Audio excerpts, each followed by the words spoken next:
Welcome sa Cloud B Movie Recap, ang pelikulang ikukwento natin ngayong kaya. Pa-search sa Los Angeles, halina't simulan na natin. Libu-libong taon na ang nakalipas, sumiklab ang isang napakalaking digmaan sa Britanya sa pagitan ng mabubuting salamangkero at masasamang salamangkero. Ang mga mabubuting salamangkero ay gumagamit ng kanilang kapangyarihan upang protektahan ang mga tao, habang ang masasamang salamangkero naman ay nais gamitin ang mahika upang sakupin ang buong mundo. Ang pinakamakapangyarihang salamangkero noon ay si Merlin, kasama ang kanyang mga tapat na alagad na sina Balthazar, Horvath, at Veronica. Isang araw, hinarap ni Merlin ang kanyang pinakamapanganib na kaaway na si Morgana, isang makapangyarihang masamang reyna. Habang malapit ng matalo ni Merlin si Morgana, bigla siyang pinagtaksilan ni Horvath. Dahil sa pagtataksil na iyon, nagkaroon ng pagkakataon si Morgana na malubhang sugatan si Merlin. Pagkatapos nito, ninakaw ni Morgana ang isang napakalakas na mahika mula sa aklat ni Merlin, isang mahikang kayang bumuhay muli sa mga patay. Balak niyang bumuo ng hukbo ng mga patay upang masakop ang buong mundo. Dumating sina Balthazar at Veronica upang pigilan sina Morgana at Horvath. Ngunit masyadong makapangyarihan si Morgana para kay Balthazar. Nang muntik nang mapatay si Balthazar, isinakripisyo ni Veronica ang sarili upang iligtas siya. Ginamit niya ang kanyang kapangyarihan upang ikulong ang kaluluwa ni Morgana sa loob ng kanyang sariling katawan. Upang matiyak na hindi makakatakas si Morgana, ikinulong ni Balthazar sina Veronica at Morgana sa loob ng isang mahiwagang manika. Bago tuluyang mamatay si Merlin, ibinigay niya kay Balthazar ang mahiwagang singsing ng dragon at inutusan siyang hanapin ang kanyang tunay na tagapagmana, dahil balang araw ay babalik si Morgana at tanging ang tagapagmana lamang ni Merlin ang makapipigil sa kanya. Sa loob ng maraming taon, naglakbay si Balthazar sa iba't ibang panig ng mundo upang hanapin ang napiling tagapagmana. Pagkaraan ng maraming siglo, noong taong 2000, nakilala natin ang batang si Dave Stotler. Kasama niya ang kanyang mga kaklase sa isang field trip. May lihim siyang paghanga sa kaklase niyang si Becky Barnes kaya sumulat siya ng liham para itanong kung nais ba siyang maging kaibigan o kasintahan. Ngunit bago niya mabasa ang sagot, tinangay ng hangin ang liham. Habang hinahabol ito, napadpad siya sa isang lumang tindahan ng mga kakaibang kagamitan at sinaunang bagay. Ang tindahang iyon ay pag-aari pala ni Balthazar. Nang makita niya si Dave, agad niyang ibinigay rito ang singsing ni Merlin upang subukan kung siya na nga ang hinahanap niyang tagapagmana. Nang maisuot ni Dave ang singsing, kusang kumasya ito sa kanyang daliri. Dahil dito, naniwala si Balthazar na natagpuan na niya ang susunod na tagapagmana ni Merlin. Habang wala si Balthazar, nakita ni Dave ang mahiwagang manika na pinagkulungan kina Morgana at Horvath. Dahil sa kanyang pag-uusisa, nahawakan niya ito at hindi sinasadyang napalaya si Horvath. Agad na bumalik si Balthazar at nakipaglaban sa dating kasama. Naging matindi ang kanilang laban dahil nais ni Horvath na makuha muli ang manika upang mapalaya si Morgana. Nang makita ni Balthazar na hindi niya mapipigilan si Horvath ng matagal, ginamit niya ang isang malakas na mahika upang ikulong silang dalawa sa loob ng isang mahiwagang sisidlan. Natakot si Dave sa mga nangyari at nang subukan niyang ipaliwanag ito sa iba, walang naniwala sa kanya. Dahil dito, naging katatawanan siya ng kanyang mga kaklase. Lumipas ang 10 taon at lumaki na si Dave. Isa na siyang estudyante ng pisika sa kolehiyo. Muli niyang nakilala si Becky at natuwa silang pareho sa kanilang pagkikita matapos ang mahabang panahon. Napag-alaman ni Dave na nagtatrabaho na si Becky sa isang istasyon ng radyo. Dahil sa kanyang talino sa agham, natulungan pa niya itong ayusin ang problema sa signal ng istasyon, bagay na lalong nagpahanga kay Becky. Samantala, nakatakas si Horvath mula sa mahiwagang sisidlan at di nagtagal ay nakalaya rin si Balthazar. Muling hinanap ni Horvath si Dave dahil naniniwala siyang alam nito kung nasaan ang mahiwagang manika. Nang hindi makuha ang impormasyong gusto niya, sinubukan niyang patayin si Dave gamit ang kanyang mahika. Nagpadala pa siya ng mga mahiwagang lobo upang habulin ito sa buong lungsod. Sa tamang oras ay dumating si Balthazar at iniligtas si Dave. Ginamit niya ang kanyang mahika upang gawing maliliit na tuta ang mga mababangas na lobo. Pagkatapos nito, isinama niya si Dave at ipinaliwanag ang tunay na panganib na kinakaharap ng mundo. Sinabi niyang kapag muling napalaya si Morgana, maaaring masira ang buong mundo. Ipinaalala rin niya na si Dave ang napiling tagapagmana ni Merlin at siya lamang ang may kakayahang pigilan ang masamang reyna. Sa una ay nahirapan si Dave na paniwalaan ang lahat. Ngunit nangako si Balthazar na kapag nahanap nila ang manika ay maaari na siyang bumalik sa normal niyang buhay. Dahil dito, pumayag si Dave na tulungan siya. Habang hinahanap nila ang manika, sinimulan din ni Balthazar ang pagsasanay kay Dave sa paggamit ng mahika. Ipinaliwanag niya na ang mga salamangkero ay kayang gamitin ang buong potensyal ng kanilang isipan, dahilan kung bakit nakakagawa sila ng mahika. Tinuruan niya si Dave kung paano mag-focus at kontrolin ang kanyang kapangyarihan. Hindi nagtagal ay natuntun ni Horvath at Balthazar ang lokasyon ng manika sa isang malaking pagdiriwang ng mga Tsino. Nauna rito si Horvath at napalaya niya ang isa pang makapangyarihang salamangkero na matagal nang nakakulong sa manika. Agad nitong inatake si Balthazar habang si Dave naman ay hinabol ng isang higanteng dragon na ipinatawag gamit ang mahika. Sa gitna ng kaguluhan, nagawa ni Dave na gamitin ang kanyang kapangyarihan sa unang pagkakataon. Sa tulong ng singsing ni Merlin at ng mga itinuro ni Balthazar, nakalikha siya ng apoy at nagamit ito upang sirain ang higanteng dragon. Dahil dito, napatunayan niyang taglay niya ang kapangyarihang kinakailangan upang maging tagapagmana ni Merlin. Matapos ang laban, nabawi ni Balthazar at Dave ang mahiwagang manika at muli nilang napigilan ang mga plano ni Horvath. Ayon sa kanilang napagkasundoan, maaari nang bumalik si Dave sa kanyang dating buhay. Ngunit matapos maranasan ang paggamit ng mahika at malaman ang kanyang tunay na kapalaran, nagbago ang kanyang isip. Sa halip na talikuran ang lahat, nagpasya si Dave na magpatuloy sa pag-aaral ng mahika. Dinala siya ni Balthazar sa isang lihim na lugar sa ilalim ng lungsod kung saan opisyal na nagsimula ang kanyang pagsasanay bilang salamangkero. Habang lumalakas si Dave araw-araw, naghahanap naman si Horvath ng mas makapangyarihang kakampi upang maipagpatuloy ang kanyang plano na buhayin si Morgana. Habang nagpapatuloy ang pagsasanay ni Dave, unti-unti niyang natututunan kung paano gamitin ang kanyang kapangyarihan. Gayunpaman, hindi naging madali ang lahat para sa kanya. Kahit araw-araw siyang tinuturuan ni Balthazar, madalas pa rin siyang magkamali sa paggamit ng mahika. Dahil mas interesado siya sa agham kaysa sa salamangka, nahihirapan siyang paniwalaan ang ilan sa mga bagay na itinuturo sa kanya. Sa kabila nito, hindi nawawala sa isip ni Dave si Becky. Patuloy pa rin niyang sinusubukang mapalapit dito. Isang araw, habang naghihintay siya sa labas ng istasyon ng radyo kung saan nagtatrabaho si Becky, nakita niya itong palabas ng gusali. Naglakad silang magkasama at mas naging komportable sa isa't isa habang nag-uusap. Nang makarating sila sa isang estasyon ng tren, biglang may magnanakaw na humablot sa bag ni Becky at mabilis na tumakas. Agad na hinabol ni Dave ang magnanakaw. Ginamit niya ang ilan sa mga natutunan niyang mahika upang makahabol. Sa tulong ng kanyang talino at bagong kakayahan, nabawi niya ang bag at naibalik ito kay Becky. Dahil dito, lalo pang humanga sa kanya si Becky. Bago umalis si Becky sakay ng tren, inimbitahan siya ni Dave na bumisita sa kanyang lihim na laboratorio sa isang abandonadong estasyon ng tren kinabukasan. Nang malaman nito ni Balthazar, pinaalalahanan niya si Dave na mas mahalagang pagtuunan muna niya ng pansin ang kanyang pagsasanay dahil ang pagpigil kay Morgana ang pinakamahalagang misyon nila.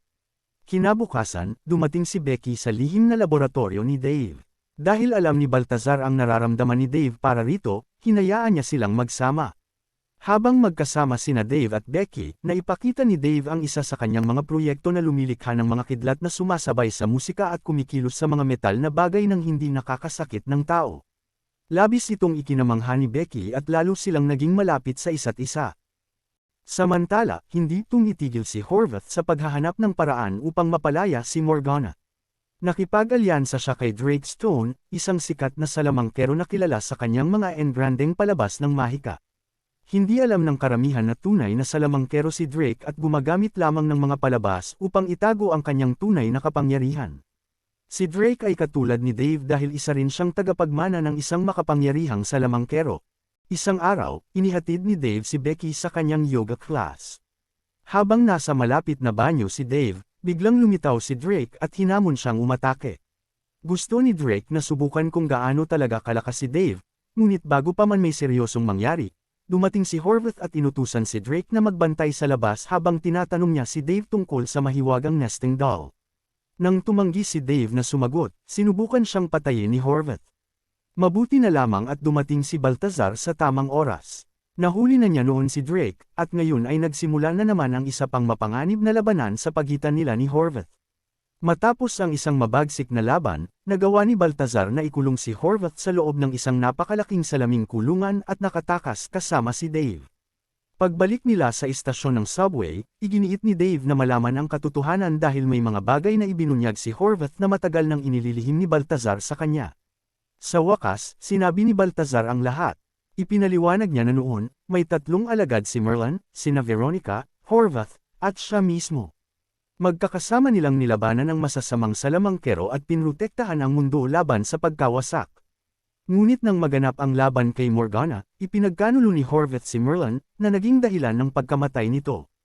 Pagkatapos ay sinabi ni Baltazar kay Dave ang isang mas nakakagulat na katotohanan. Taglay ni Dave ang dugong nagmula kay Merlin, at dahil dito, siya lamang ang may kakayahang pigilan si Morgana kapag nakalaya ito mula sa mahiwagang manika. Kahit matapos marinig ang lahat ng iyon, nahirapan pa rin si Dave na maniwala sa kanyang sarili. Hindi niya maisip na matatalo niya ang mga makapangyarihang salamangkero tulad nina Horvath at Morgana. Samantala, natuklasan ni Horvath ang lokasyon ng lihim na laboratorio ni Dave sa ilalim ng istasyon ng subway sa pamamagitan ng impormasyong konektado sa mga eksperimento nito sa kolehiyo. Makalipas ang ilang panahon, ipinagpatuloy ni Baltazar ang mahiwagang pagsasanay ni Dave. Ngunit kahit paulit-ulit siyang nagsasanay, hindi pa rin ganap na makontrol ni Dave ang kanyang kapangyarihan. Sa kabutihang palad, dumating si Baltazar at napigilan ang kaguluhan bago pa tuluyang masira ang buong lugar. Dahil dito, tuluyan nang nawalan ng tiwala si Dave sa kanyang sarili. Pagkatapos ng ilang linggong pagsasanay, pakiramdam niya ay hindi siya magiging tunay na salamangkero. Dahil sa panghihina ng loob, humingi siya ng paumanhin kay Baltazar at umalis. Kalaunan, nakatayo si Dave sa ibabaw ng isang gusali habang malungkot na iniisip ang lahat ng nangyayari sa kanyang buhay. Maya-maya, dumating si Becky at nakipag-usap sa kanya, na kahit paano ay nakapagpagaan ng kanyang pakiramdam. Kasabay nito, sa laboratorio, may isang taong eksaktong kamukha ni Dave ang lumitaw at humingi ng paumanhin kay Baltazar. Ngunit agad na napansin ni Baltazar na may kakaiba rito kaya agad niya itong inatake. Hindi pala iyon si Dave kundi si Drake na nagbalat kayo lamang. Ilang sandali pa, dumating din si Horvath at nabihag si Baltazar. Puno pa rin ng galit at inggit si Horvath dahil noon ay malapit siyang kaibigan nina Baltazar at Veronica. Ngunit pinili ni Veronica si Baltazar kaysa sa kanya, at hindi niya kailanman nalampasan ang sakit na dulot nito.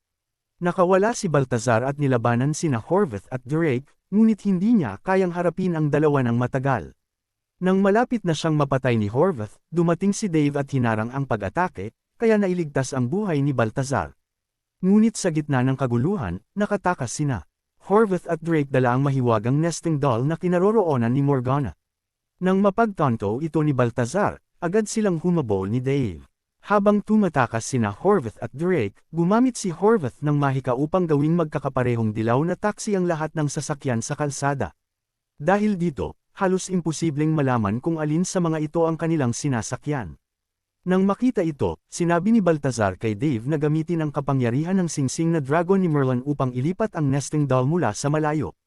Nag-focus si Dave at matagumpay niyang nagawa ito, kaya natukoy nila kung aling taxi ang sinasakyan nina Horvath at Drake.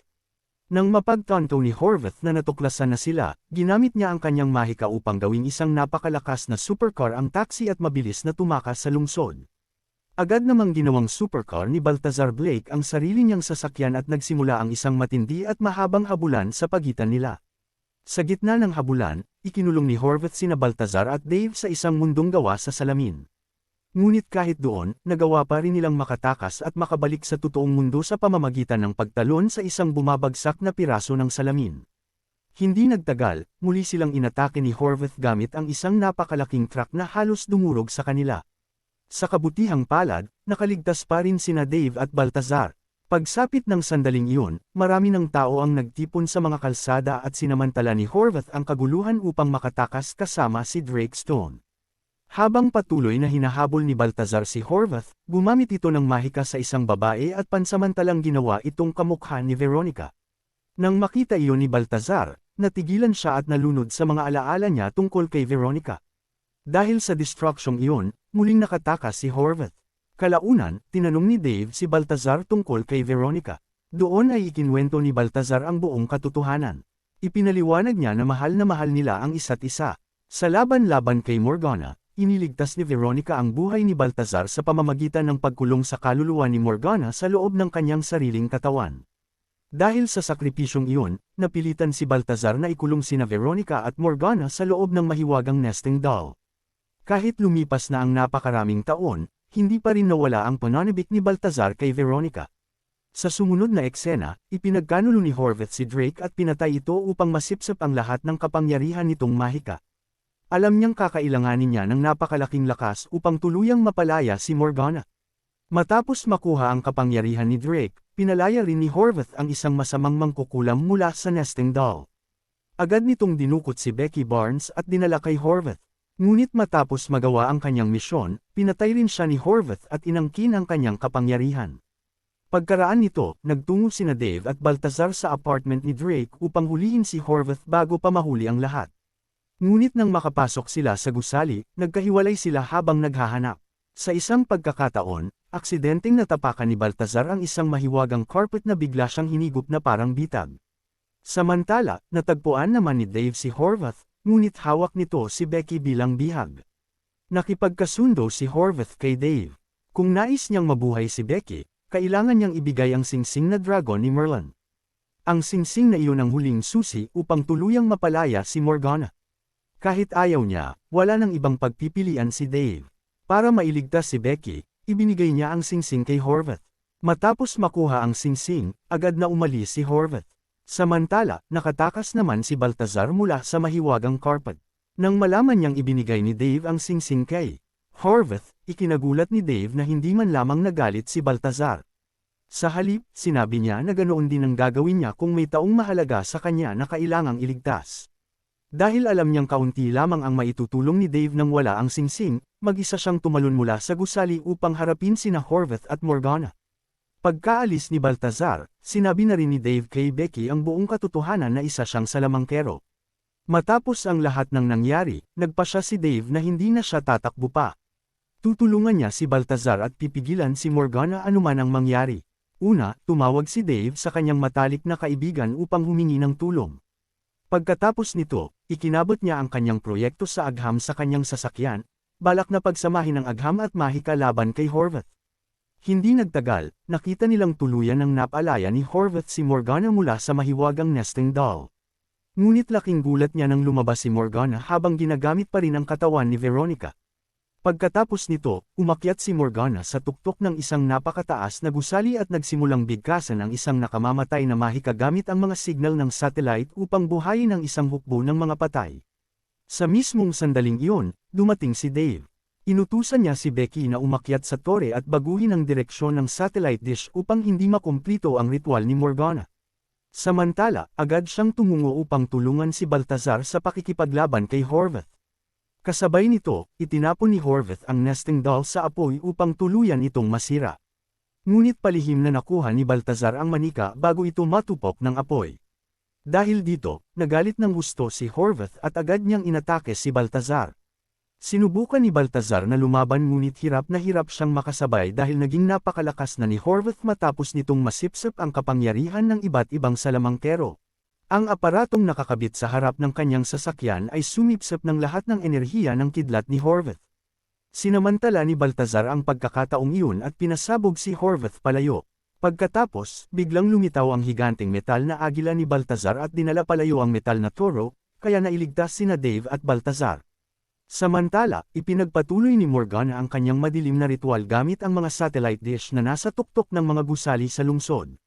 Dahil dito, unti-unting nagsimulang mabuhay muli ang kanyang mga tagasunod at masasamang salamangkero sa iba't ibang bahagi ng mundo. Ngunit bago sila tuluyang makabalik, nagawa ni Becky na baguhin ang direksyon ng isa sa mga satellite dish. Dahil dito, naputol ang ritual ni Morgana at nabigo ang kanyang mahika. Biglang nawala ng malay si Veronica at nahulog mula sa tuktok ng gusali dahil konektado pa rin sa kanyang katawan si Morgana. Upang maprotektahan siya muli, hinugot ni Baltazar ang kaluluwa ni Morgana mula sa katawan ni Veronica at ikinulong ito sa sarili niyang katawan. Dahil sa sakripisyong iyon, tuluyan ang naging normal muli si Veronica. Ngunit ilang segundo lamang ang lumipas, nakatakas muli ang kaluluwa ni Morgana mula sa katawan ni Baltazar at inatake ang lahat ng nasa paligid. Nang tila wala ng pag-asa, humakbang si Dave at hinaranggan ang pag-atake ni Morgana gamit ang kanyang sariling mahika. Nagulat sina Baltazar at Veronica nang makita nilang gumagamit na si Dave ng mahika kahit wala. ang singsing na dragon ni Merlin. Doon nila napagtanto na si Dave na talaga ang tunay na tagapagmana ni Merlin. Agad na pinakawala ni Dave ang kanyang pinakamalalakas na mahika laban kay Morgana. Ngunit madaling naiwasan ni Morgana ang lahat ng ito dahil wala na siyang pisikal na katawan at isa na lamang siyang espiritu. Mabilis na naunawaan ni Dave na hindi sapat ang ordinaryong mahika upang talunin siya. Habang umiiwas sa mga pag-atake ni Morgana, lihim niyang inilagay ang kanyang aparatong elektrikal sa isang malapit na poste ng kuryente. Ilang sandali pa, napakalalakas na boltahe ng kuryente ang dumaloy sa mga linya at sabay-sabay na tumama kay Morgana mula sa iba't ibang direksyon. Tuluyan nitong winasak ang kanyang kaluluwa at natapos ang kanyang kasamaan magpakailanman. Matapos ang tagumpay, nakahinga ng maluwag si Dave. Ngunit bigla niyang napansin ang isang nakakatakot na bagay. Patay na si Baltazar. Labis na nasaktan si Dave nang makita ang taong nagturo, Gam-abay, at naniwala sa kanya na nakahandusay ng walang buhay. Ngunit hindi siya sumuko. Pinagsama niya ang kapangyarihan ng agham at mahika. Gumamit siya ng malakas na kuryente upang buhayin muli si Baltazar. At himalang nagtagumpay siya. Dahil sa pinagsamang kapangyarihan ng mahika ni Dave at ng kuryente, nabuhay muli si Baltazar. Nang makita ito, naging emosyonal at labis na natuwa sina Dave at Veronica. Maya-maya ay dumating din si Becky at labis siyang nagalak nang makita si Dave na ligtas. At dito nagtatapos ang kanilang mahiwagang pakikipagsapalaran, puno ng mahika, mga dragon, at matitinding laban ng mga salamangkero.